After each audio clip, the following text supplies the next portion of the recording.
نحمد ونصلي على رسوله الكريم اما بعد فاعوذ بالله من الشیطان الرجیم بسم اللہ الرحمن الرحیم ذالک الکتاب لا ریب فیہ ھدی للمتقین الذین یؤمنون بالغیب ویقیمون الصلاۃ ومما رزقناہم ینفقون رب اشرح لی صدری ویسر لی امری واحلل عقدۃ من لسانی یفقہوا قولی۔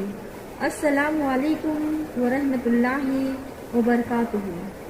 سورۃ البقرہ chapter number 2 verse number 2 and 3۔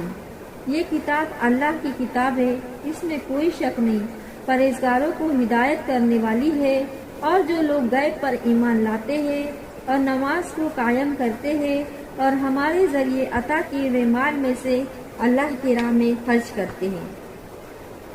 تو دیکھیں، یہ جو آیت ہے سورۃ البقرہ کی، اس میں اللہ سبحانہ وتعالیٰ بتا رہے ہیں کہ پرہیزگار لوگ وہ ہیں جو غیب پر ایمان لاتے ہیں اور اللہ کی راہ میں خرچ کرتے ہیں۔ جیسے کہ اسلام کے 5 پلر ہیں۔ پہلا ہے ایمان یعنی کہ توحید، پھر نماز، زکوٰۃ، روزہ، حج۔ اسی میں سے آج ہم اسلام کے ایک پلرز کی بات کریں گے جس کا نام ہے زکوٰۃ۔ تو زکوٰۃ بھی کیا ہے؟ یہ بھی ایک امتحان ہے۔ جیسے کہ اللہ سبحانہ وتعالیٰ نے زکوٰۃ کو ہر صاحب نصاب پر فرض کر کے اس کو امتحان میں ڈالا۔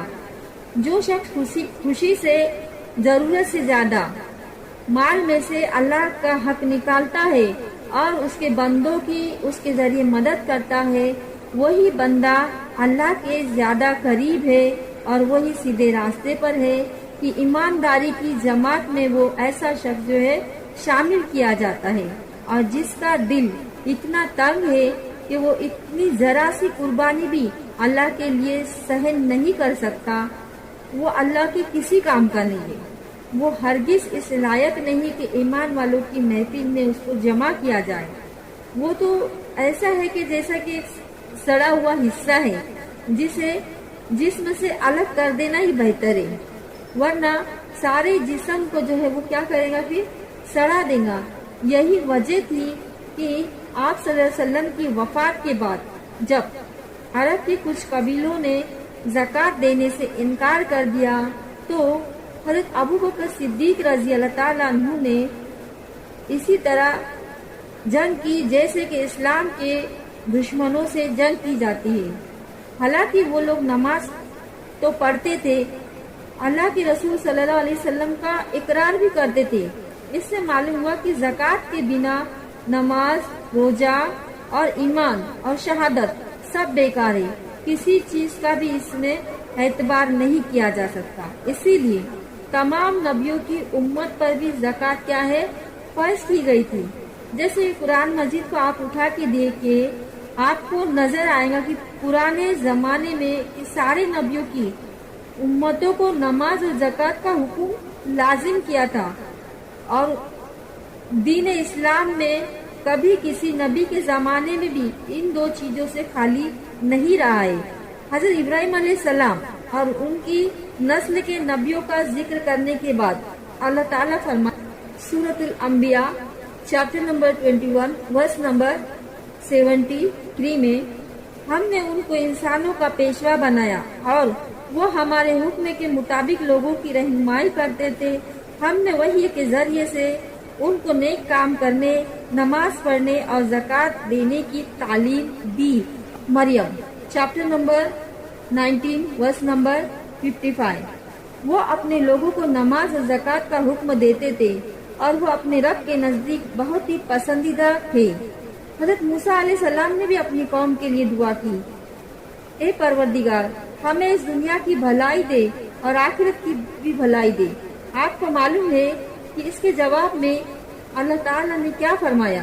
جواب میں کہا سورۃ الاعراف چیپٹر نمبر 7 ورس نمبر 156 میں اپنے عذاب میں جسے چاہوں گا اسے گھیر لوں گا، حالانکہ وہ میری رحمت کی ہر چیز پر چھائی ہوئی ہے، مگر اس رحمت کو میں نہیں میں انہی لوگوں کے حق میں لکھوں گا جو مجھ سے ڈریں گے اور زکوٰۃ دیں گے اور ہماری آیتوں پر ایمان لائیں گے۔ تو دیکھیں زکوٰۃ کے لیے کتنی تنبیہ آئی بھی ہے اور اللہ سبحانہ تعالیٰ کا حکم ہے، اسی لیے آگے آتا ہے ایک بات اور پتہ چلتی کہ حضرت موسیٰ علیہ السلام کی قوم چونکہ چھوٹے دل کی تھی، ہم دیکھ رہے کہ قرآن مجید کے اندر پڑھ رہے ہیں درس قرآن میں بھی کہ بنی اسرائیل کا ذکر آ رہا ہے کنٹینیوس میں، اور وہ بہت ہی کنجوس تھی اور روپیوں اور پیسوں کو بہت زیادہ اپنی جان دی تھی، جیسا کہ آج بھی یہودیوں کا حال آپ دیکھتے ہیں۔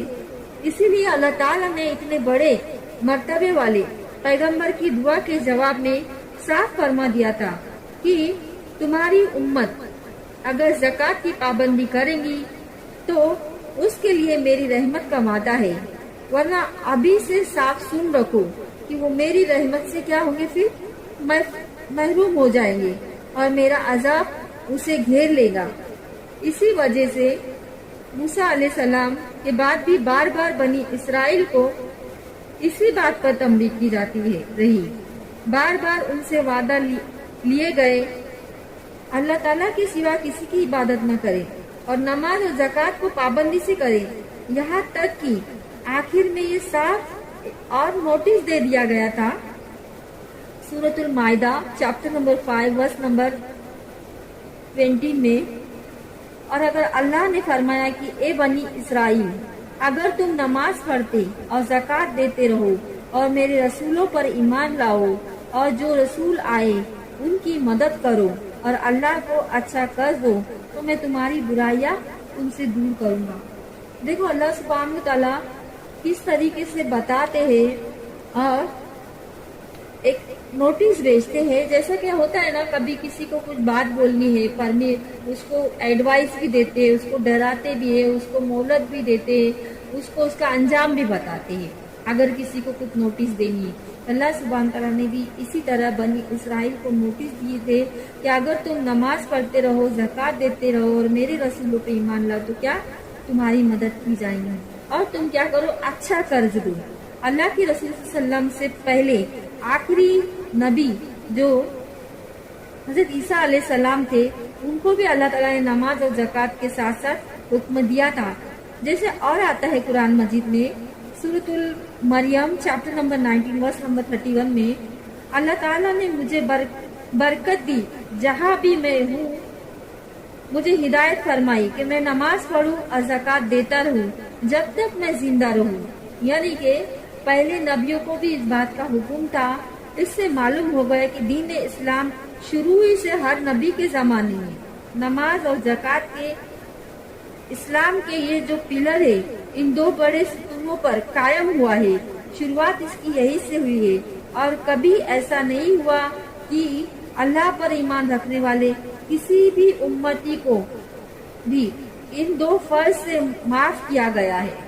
یعنی کہ نماز تو فرض ہے ہر حال میں، اس کے ساتھ ساتھ زکوٰۃ کے لیے بھی وارننگ ہے اگر کبھی اس کے پاس مال ہے، کیونکہ اللہ بہتر جانتا ہے کس کے پاس کیا ہے اور کس کے پاس کیا نہیں ہے۔ تو اسی طریقے سے کہا کہ جس کے پاس مال ہے جو صاحب نصاب ہے اور وہ کیا کرے اسی میں سے اللہ کی راہ میں خرچ کرے۔ تو امت مسلمہ پر کیا ہے زکوٰۃ جو ہے وہ فرض کی ہے۔ اب دیکھیے حضرت محمد صلی اللہ علیہ وسلم کی شریعت میں یہ دونوں فرض کس طرح ساتھ ساتھ لیں گے۔ قرآن مجید کھولتے ہی سب سے پہلے جیسے میں نے وہ آیات پڑھی اسی کا ذکر ہے، ذالک الکتاب لا ریب فیہ ھدی للمتقین یؤمنون بالغیب ویقیمون الصلاۃ ومما رزقناہم، کہ بے شک یہ کتاب اللہ کا کلام ہے، اس میں کوئی شک نہیں، اس میں ہدایت ہے متقی اور پرہیزگار لوگوں کے لیے، اور وہ لوگ جو نماز کو قائم کرتے اور اللہ کی راہ میں مال خرچ کرتے ہیں۔ پھر اسی طرح اور فرمایا اللہ سبحانہ تعالیٰ نے سورۃ البقرہ چیپٹر نمبر 2 ورس نمبر 5 میں بھی، ایسے ہی لوگ اپنے پروردگار کی طرف سے ہدایت پائے ہوئے ہیں اور یہی لوگ کامیاب لوگ ہیں۔ دیکھو کامیابی کی سیڑھی بھی کیا ہے، نماز اور زکوٰۃ۔ پھر اس کے بعد اسی طرح اور اسی سورہ میں کو پڑھتے ہوئے اور آتا ہے آگے کی پیج میں کہ